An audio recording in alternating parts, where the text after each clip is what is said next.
চল মিতালি, আজ আমরা বটগাছের কাছে যাই। মিতালি প্রথমে ভয় পেলেও সঞ্জয়ের উৎসাহ দেখে রাজি হলো।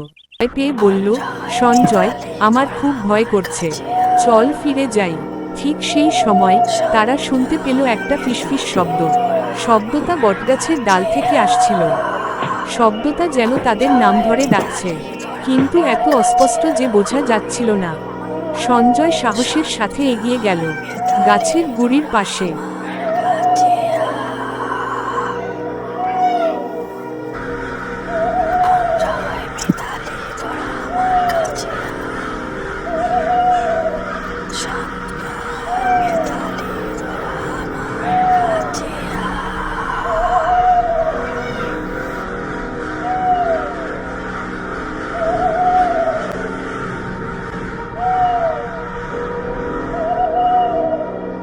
গাছের গুড়ির পাশে একটা ছোট পাথরের ওপরে সে দেখল একটা ভাঁজ করা নীল রঙের রুমাল পরে আছে।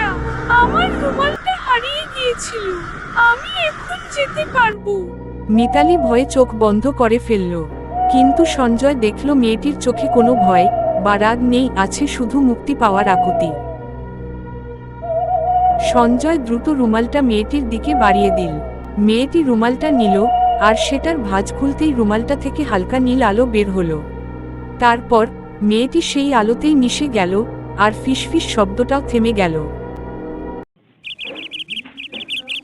পরদিন সকালে সঞ্জয় আর মিতালি যখন আবার সেই বটগাছের পাশ দিয়ে যাচ্ছিল, তখন দেখল গাছটার ডালে একটা নতুন ছোট্ট সাদা ফুল ফুটেছে।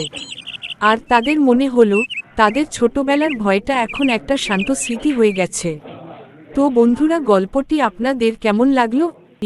আপনারা কি এমন ছোট গল্প আরও শুনতে চান? তাহলে আমাকে কমেন্ট করে জানান। ধন্যবাদ।